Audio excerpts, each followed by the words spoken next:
Korea, very different market from that of Macau and Singapore. Indeed, very different. The way the structure is currently set, three companies are essentially involved in the market. Kangwon Land, Paradise, and Grand Korea Leisure. The three companies together, and you can see their quarterly revenue base here, are set up, as you said, in a unique fashion. You've got Kangwon Land that has a local-only casino. Local and foreign, but local yes, I is know the core of the business. a lot of people, of my friends that go there, actually. Indeed.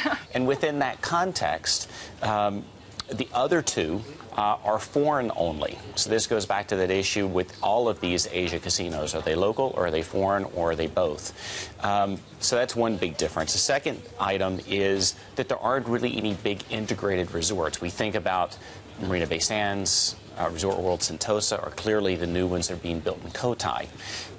Thirdly, you've got the Ministry of Culture, Sport, and Recreation that's at the heart that takes tax revenues to support infrastructure building of cultural, sport, recreation issues, as well as have part ownership in a couple of these guys. So it is a very different structure than what we're accustomed to.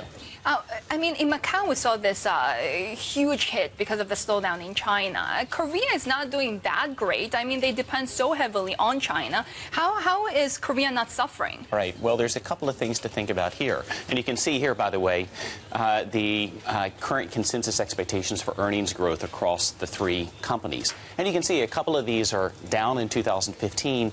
That's not the same issue with China. This is MERS. These are the two that are foreign-only visitation. Kangwon Land has been fine this year.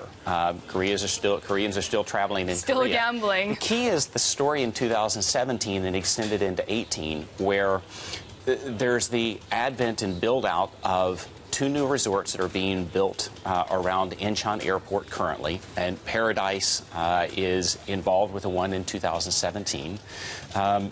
This is what allows the potential for Korea to expand further and potentially take the second place from Singapore. You've got companies that are involved, Paradise with Sega Sammy, Caesars with Lippo, and remember Caesars, the U.S. company, never got into Macau, a bit of a disappointment for them.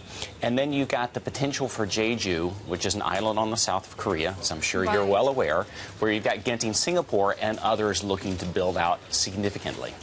Right, but we're not only talking about Korea, are we, here in Asia? Because other places also looking to expand. We have the Philippines now, I think. Yeah, indeed. Looking at how these compare and contrast is pretty interesting. Size currently, we've got Singapore that's currently at about $4 billion in revenue and slipping because they do have some issue with, you can see the progression of revenues here. Singapore in white, it slipped in 2015 or is slipping if we annualize the first half results. Part of that's currency weakness from Indonesia and Malaysia. Part is China. You've got Korea that has been growing, little MERS impact this year, and Philippines below that has Entertainment City that's in the advent of growing with a couple of resorts and two more to come. So it'll be a bit of a horse race as we look out over the course of the next several years.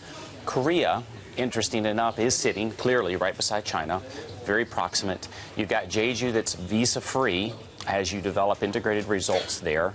There's a big opportunity. So Korea's the next to watch. Tim